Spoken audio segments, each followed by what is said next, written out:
Hey, Liz. Hey, Jason. Here we are, part two. Part two for bringing back intimacy in your marriage. I don't know about you, about the people you have spoken to, but I think maybe we made people maybe not uncomfortable, but I think it challenged.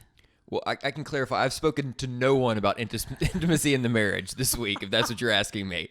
But what I am a data guy, there's a lot of people interested in the video, so there's something here. There seems to be more interest in this episode. I think people see the word intimacy and they're like, "Oh, let's hear what they have to say about this." What naughty thing is Liz going to say? No, I'm not saying anything okay. naughty. Again, family podcast, y'all. This is a family podcast.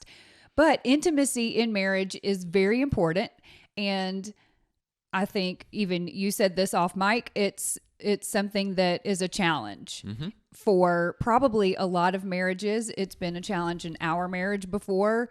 It's challenges in our friends' marriages. And so I think that that's why it's important that we talk about it and just give some tips, tricks, help, habits. I mean, that's what these are. These are habits. I know last week I jokingly said hacks, and you were like, no, you can't hack your way. And absolutely, that's 100% true. You can't hack your way. It is something that has to be established as part of, I don't want to say your routine because that makes it sound so unsexy. Well, I think what we're saying here, we're trying to figure out how do you create momentum towards this, right? Here's 10 ways. Maybe just one of them you need to create momentum. Right, just to jumpstart as a jumping off point, because I think if any one of these are missing, I mean, it is important to do all 10. But I think that if you just start with one and then, like you said, what is that you call it the flywheel? Well, my business term in most things are flywheels. Is the flywheel, would that apply here, the flywheel? It would. So anytime you're creating momentum, it can be flywheel type based. But I think it goes back to the very first point that you gave was all about just conversation and talking. If nothing else, here's 10 things to talk about. Right. Conversation starters. Yeah, if you don't do anything here, you can break the ice through conversation. Yeah. And you know what? I'm going to put a link in the show notes to a couple of games that I bought for Jason and I. And don't y'all get your minds out of the gutter yet again. They are... Are you talking to me? Yes. They are strictly they are conversation starter type games. Just to help you, because I know if you haven't connected with your spouse in that way, if y'all don't really talk about anything serious other than how was the kids' game, how was your day at work, you kind of don't know where to start. And this takes all of the guesswork out. Well, lucky for you, all I know is serious talk. I know, but I don't know that that's most people. I think I tell you this often that you are an anomaly. You are not like most people, but I digress. Let's go back. Let's recap our first 5 real quick. Okay. So talk to your spouse. Yes. Learn your spouse's love language and use it. And I will link to the quiz. If you don't know your love language, I'll link to it again in the show notes this week.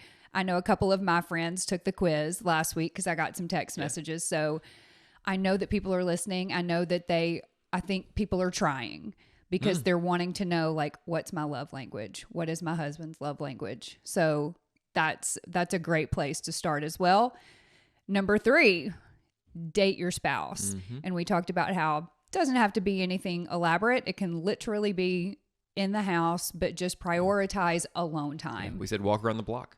Yeah, I think maybe I should just change number 3 to just prioritize alone time with your spouse, not necessarily go out and date, because I think everybody has this misconception that dating your spouse means getting fancy, spending lots of money, going out to eat. No, some of the best times that we have are just taking a walk around the block or hanging out here, just the two of us. It's really nice and very refreshing. Right. And there's nothing worse than like going to dinner, spending a lot of money, and it just kind of being meh. Like, right. That's the worst feeling in the world. Like we could have it's made very this at home disappointing. And had way more fun. That's right. The next one was take care of yourself physically, emotionally, spiritually. Put on your own oxygen mask is what you said. And I have received a little bit of pushback Oh, really? on this one. Just a little bit. I got the time complaint. I don't have the time. And I pushed right back and I said, we make time for what is important to us. And if it is important to you to be your healthiest self, you will find a way. Well, can I reframe that a little bit? You sure can. So when we talk about being healthy, what's the most important thing? Spiritually. No, we're talking about physically healthy. What's the most important thing? What you put in your body, what you eat. You're eating. You're taking time to eat. Eat good things. Right. Like fuel your body well. Yeah, like the whole I don't have time to work out. Okay, start with the most important thing, which is actually nutrition. Right. It is nutrition, but it's also let's not pretend like it's easy. Oh no. Because it's the biggest problem for the most people. Absolutely. And I've been there too. Yeah, that's right. It's a struggle, but put your own oxygen mask on first. Take care of yourself holistically, not just one aspect. Take care of yourself holistically because you're going to show up better for your spouse if you are in a good place. Period. Agree? That's right. Yes. What was number 5? Number 5 was wink, wink. I can't do the wink very good. It's fine. It's adorable. It is what it is. It's Flirt adorable. with your spouse in the way they like, in the way that they receive. This sort of ties into the love language.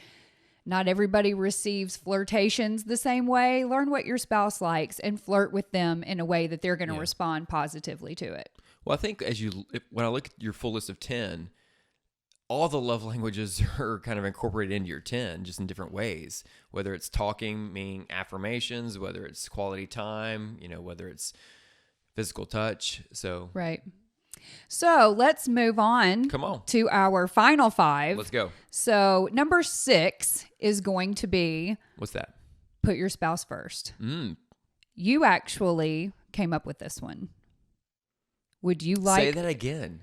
I actually came up with this You one. actually, this was your contribution. You said out-submit one another. And so can you just talk briefly about what you mean by that? Yeah, I mean, my comment was born really out of what does biblical submission look like between husband and wife, right? What does mutual submission look like? As husbands, we're called to model loving you like Christ loved the church. And that's a tall order, right, my you felt friend. me just, oh my goodness. But what it means is just give everything I have to you. Give you my life, which is a full submission. It's right? the ultimate sacrificial act, right? Just And to so give your life. We talked about whether it's, out submit each other or out serve each other. It's just kind of that aspirational thing of, can you give more than the other person or give more regardless of how much they're giving? And it's like a competition. Who can outgive? But you know what? Since your primary love language is acts of service, I feel like you are actually really good at this one. Wait. Say that again slowly and loudly. You are actually really good at this one. Winning. You can put a tick in the win column for this one because I've never seen anyone who gives as much as you do. You are very sacrificial. You definitely outgive me, I think. Like you give your all to me, I believe. And I appreciate that. Oh, wow. Okay. Well, can we end the podcast right there? No. Oh, okay. No, we still have 4 more. Right. But I feel real good right now. So I feel like we should just go ahead and just call it a day. No. So I just, I want to encourage everyone. Again, I talked about in the last episode, if you're in a hard season, I know that you're going to listen to so many of these and it's almost going to be laughable. Almost, because you're like, we are in such a bad place right now. And you are telling me in order to bring back intimacy, I need to outserve my spouse. But you just never know what's going to come of you being the one to take the first step. Like we just have to do that. That's sacrificial as well. Even if you weren't quote unquote the one who messed things up, it was the other person. I think it's still important. Like if you want this marriage to thrive, then sometimes you have to be that one to take that first step. I think the question we have to ask ourselves is there anything I'm intentionally holding back? Right? Because we talked even in our tough seasons last week, you talked about how there's moments that I retreated, right? And in those moments, there were probably things I was intentionally holding back because I was just angry and maybe a little bitter. Yeah. And so I think that's what we have to really check ourselves on. Is there something I'm intentionally holding back from my spouse that's keeping us from moving forward or breaking through this season? Yeah. Ooh, that's tough. It's tough. That is really tough. It's tough. And I don't want anybody out there to think that we are saying any of this flippantly or like, go do this. It's so easy, because we know that it's not. Right. But I'm speaking from a place of where I didn't do it well. Yeah. And seeing that now is like, no, I retreated in this moment. I thought it was just out of self-preservation or marriage preservation, but it was actually doing more harm and delaying our own healing and growth. But look, we're here now. Look at us now, girl. Okay. Okay. Next on the list. What's that, girl? Physical touch. What do you mean by that? Well, I think since we were already talking about people who, marriages, they're in a hard season. Yeah. I think don't just get all up in your head about it. Start with just 30 minutes a day just of sitting on the couch beside each other. Just be closeness. It doesn't have to be anything crazy. Yeah. Hold hands. Go for a walk and hold hands. Hug. Kiss. Like, I know for a while I would tell you, hey, I would love it if you would hug me and give me a kiss every day before you leave for work. And on the days where you had to like rush and we sort of just passed each other, I would call you and I'd be like, I didn't get my hug and my kiss today, and I think it's important to go back to the basics, right? Well, yeah, even when we were kind of trying to break out of our hard seasons, I remember you would intentionally say, hey, can you just come sit next to me on the couch and hold my hand? Yeah. Right? Yeah. Like, even if you're in a season where you're grumpy at each other, like figure out how to do that. If nothing else, you're modeling it for your kids.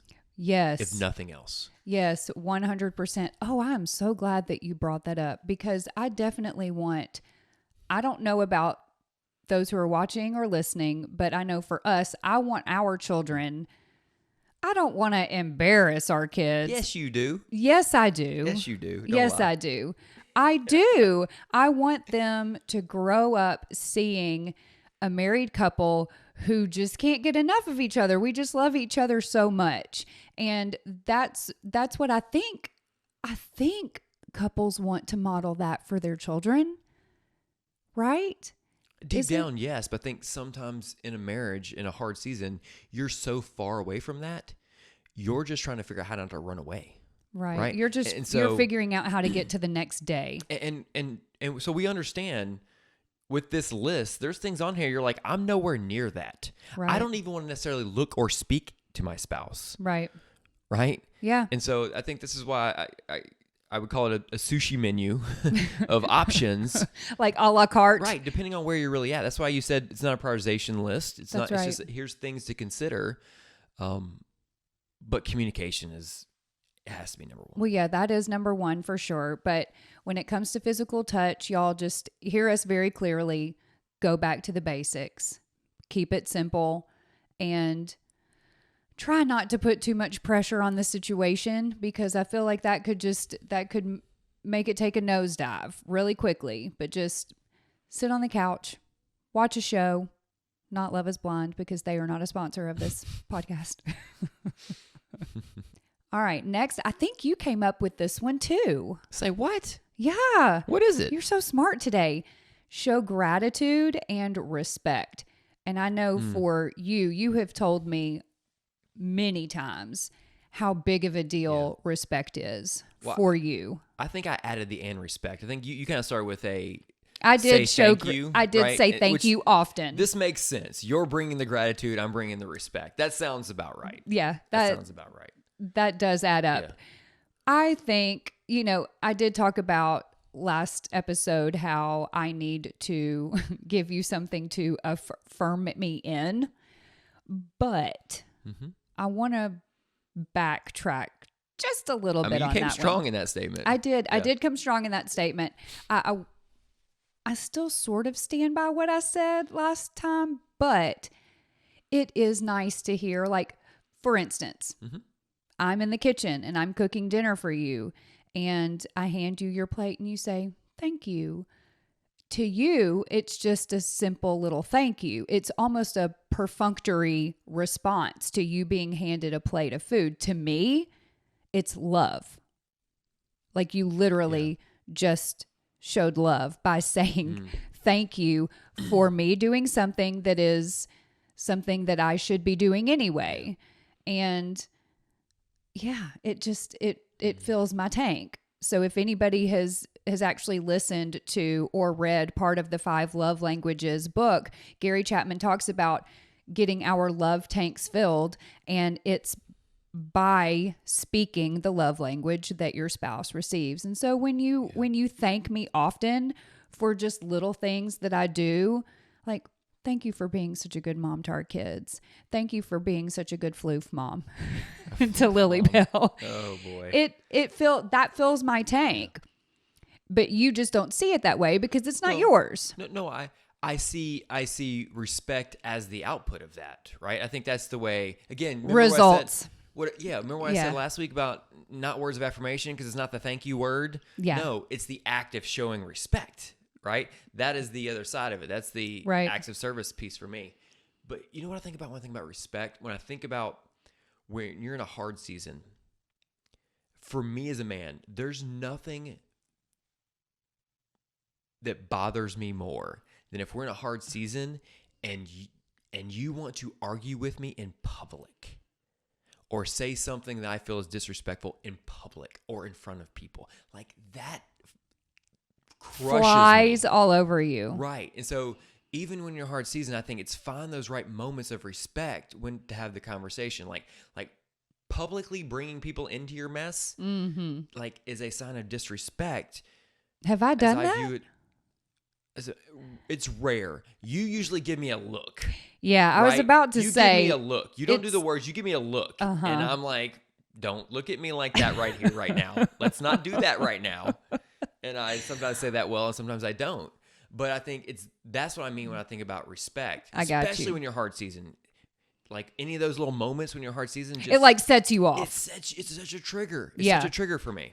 Yeah, I wonder if there are other husbands out there who are like that. But well, because as you were saying that, I was thinking, have I ever argued with you in public? But then I immediately thought, oh, I bet he's talking about the look. The looks. The look that I give. And you're like, don't you give me that. And it's like, listen, I get it, girl. We're not in a great spot right now, but can we not do this right here, right now? Right.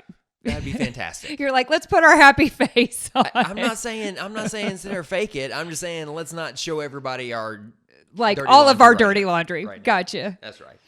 So show respect. Yeah. Show gratitude. Can I add to that? Yes, please. Including in front of your children, right? I think as we talk about so much what we want to model, like fighting or arguing in front of your kids. Oh, that's so toxic. It's not just bad for your marriage. It's unhealthy from a parenting perspective. That's probably a different podcast. But I think that's when I think about respect, it's like, okay, when do we need to make sure we have these conversations? They're not in front of our kids. They're not in public. Please don't look at me like that. Please don't give me that look. Do not give me that look, yes. So our next one kind of ties into this one. Okay. And it is minimize the negative, especially do not, and I am going to talk directly to the women listening to this podcast, to the wives. Do not speak poorly of your spouse. I'm going to look at y'all.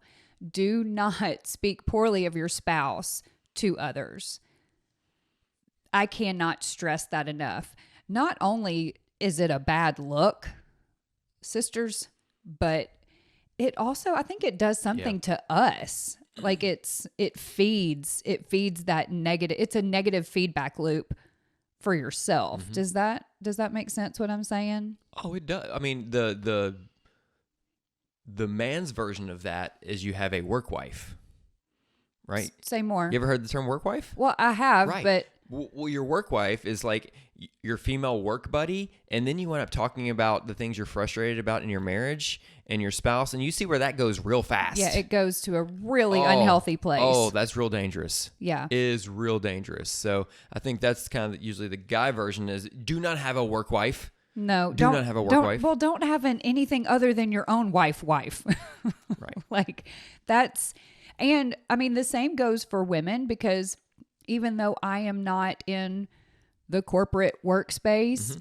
there are a lot of wives who are, and I'm assuming it's just as easy. You know, you go to a work lunch with whoever and you start talking about all the woes and how quickly that can spiral. That's right. Have we said before on the podcast how sometimes you are just one wrong decision away from total disaster? Oh, I mean, I know I am for sure. I wasn't talking about you specifically. No, but I always feel that way. I always feel like I am one just dumb decision away from just. No wonder you're so intense. Yes, that's why I'm so intentional with most things is because I 100% believe. You don't want to step in that quicksand. I believe a couple things. One, I'm always one bad decision away from complete disaster. And two, I'm always way closer to the cliff than I realize. I always think like the cliff is just right there.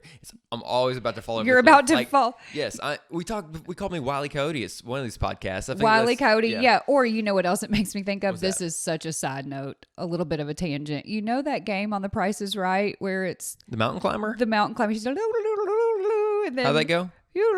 Okay. He's like yodeling or something. No, I know exactly. And what it then is. all of a sudden, kaplow, he is gone. Okay, so I'm the yodeler. You're the yodeler. Yodeling. You're the mountain climber. Oh no singing. I was yodeling. Doesn't count. Okay. Okay. So the last one. Yep. So if we're minimizing the negative, what do you think the last one is? Well, maybe the inverse. Which would be Increase on the positive. yes. Okay. Focus more on the positive. And again, talking to the people in the hard season, it seems impossible. You're like, there's nothing good. There's absolutely nothing good. But I'm going to go back to Gary Chapman again. I really like that guy. He's the author of the 5 Love Languages book, if y'all haven't gathered that yet. But he was counseling a couple, and the wife was like, there is nothing redeeming about this man at all. Wow. And Gary laughs Wow. He laughs and giggles, and he's like, okay, let's see. Does he shower? And she goes, yes. And he said, okay, how often? And she said, well, every day. And Gary said, that's great. Put that one in the positives list. I get that it's kind of silly. Yeah, listen. No. I mean, But if you are come on, just try to track with me here for just a minute, Jason. If you are in such a bad place that you are telling a therapist, there is nothing redeeming about my spouse. Sometimes you have to look at something that basic. you know what you would tell me? Oh no, I don't want you're going to turn my own words on me. No, what you would tell me is you would say, pray to have God change your heart. Oh, I would say that. That's what you would tell me. And I would probably in a bad season roll my eyes at you. As you do. But you're right. Can you say that again for the people Okay, who let me just weren't say- listening? But you're right. Okay, say Right? more. So there's always something there. The reason you don't see the things is because where your heart is. Yeah. And so you got to pray to ask God, clear some of this junk out of my heart so I can see the goodness that is there. Oh, that's a good word, husband. Well, or Liz. I since mean, I'm the I'm just one. channeling you on Since this I'm one. but you are right and I am right. The Lord, you pray, Lord, let my desires be your desires. Help. You know how in one of the episodes I said, Lord, I was telling you and our listeners about how I was praying, Lord, help me to see myself the way you see me. Mm-hmm. in this case, it's, Lord, help me to see my spouse the way you see them. Help me to love my spouse the way you love them. And that's a hard prayer to pray when you are in a hard season, especially if it's your spouse who is mainly to blame. I mean, I get that it's never just one person's fault, but like I said in the last episode, most of our hard seasons are because of my stuff that I just have stuffed deep down and have refused to work on. But I think it's so important, like, just help me to love the way you love. Yeah. But that is ridiculously hard. That's a big, bold prayer, because you're not going to want to do that at all. And I think as you look at this list of 10, I would look at it and say, which one do I absolutely not want to do? And that's the one you probably need to be focusing on. Oh, I thought that you were about to admit something to all of us. No. I thought you were speaking specifically. You were speaking generally. I'm channeling our bad seasons, right? There's no way in our bad season I'm praying, God, change my perspective. I want to go, fix this woman. Like, that's the prayer. My prayer is not, Lord, change her. Don't change my heart. Change her. Correct. That's what we do. Go fix that person, God. Yeah. Not fix my heart of how I'm viewing the situation. Mm-hmm. Right? And that's really what we're talking about here, is fix my heart so I can see the things, so I know what I should be doing. Help me to remember why I married this woman. Yeah, it's like I'm going to go sit over here, and when you fix her, then I'll come back. I'm going to tap out for right now. That's right. And then I'll tap back in as soon as she's all good. Mm-hmm. Love is patient. I'm going to patiently sit way over here, not on the couch next to her, with a scour on my face. A scour on your face. Y'all, I know that we're giggling, but this is serious, because statistics show us that marriages are in peril. Even Christian marriages are not immune to the issues and the setbacks and the strongholds and the hard seasons. But I think one thing I definitely want to say is put God first in your own life first. Like, God should be the center, the cornerstone of everything you do. And like Jason said, if you just don't even want to look at your spouse, and we've been there before, we have, you pray, Lord, change my heart, soften my heart. And I think that it's okay to pray that for your spouse as well. Lord, soften my spouse's heart as well. Help them to be receptive and open to a conversation, because again, it all goes back to communicating with your spouse. And my hope and my prayer is that this was helpful. I know that you might be in a frustrating place, in a hard place, but just pray and ask the Lord, which one of these 10 things, Lord, can I try to start implementing today to start connecting back to my spouse? Like, do you think that that's, you look like you've got something on your mind over there. Because when you said pray, I would say pray and fast. I think we've learned so much to the practice of fasting. Absolutely. I would couple those. I would say pray and fast. And it is a dangerous spiritual practice. And dangerous means... Dangerous in a good way, though. In a good way. Yeah. Yeah. And every time that hunger pang hits you, it's just a reminder to stop and just pray. And if you're like me, the hunger pangs hit you a lot. And it's that prompt that we need. Lord, heal my marriage.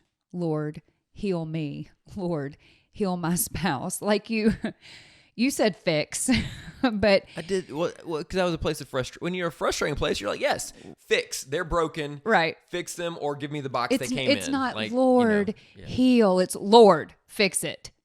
Fix it now, please. What do you think about this? Come on. Let's wrap it up here real quick. All right. With this thing.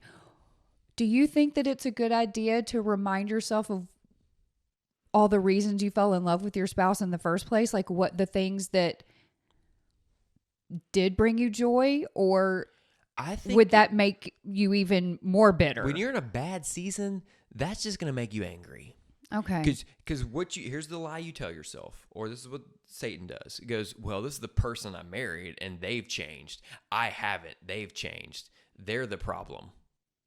They need to go back to be the person that I married. This is the lies and the tape you start playing in your head, right? So that's why I went back to, man, you gotta pray to ask God to just change your heart. Otherwise, you start putting a list of things down, like that can just get ugly. That can get to the negativity real fast. Okay, so scratch that one. No, but that's me. No, I That's me. understand what you're Yeah. saying, though. I do understand Yeah. what you're saying. It's just in my head, it made Yeah. sense. Like, oh, try to remember all the positive things Right. that you love about them. But if but- that's not who they are now, it's like, oh, well, but that's not who they are anymore. Right. So, In my head, you just create a list of things you're not now. You know what I mean? Here's a list of things you're not, and now I'm even more angry and frustrated. But that's how I handle it. so we're so glad y'all are here. Y'all, we love y'all so much. I feel like you are the reason that we're showing up every week. I mean, we're showing up for each other too, because we do have a lot of fun doing this, but it is because of you. And thank y'all for supporting us. Thank you for listening. Thank you for being kind. You know, I have had some feedback on a couple of episodes, and it was constructive criticism, but y'all have been so sweet to me and so kind, and I really appreciate that. So make sure you keep that up. Words of affirmation. Words of affirmation. And if you are not following us on social, we are on all the socials at Far More Podcast. And if you want us to talk about something, unpack something, give a list of 10 habits to do something, then just send me an email, farmorepodcast@gmail.com. And let's pray for some sun and warmth. Oh, and don't forget daylight savings time. I would have never even known about it had our pastor not mentioned it this morning. But didn't he say it's next week? Well, yeah, depending on when you listen to this. Depending on when you listen to this, it's next week. I'm so excited for that, and we will catch y'all next time. See ya.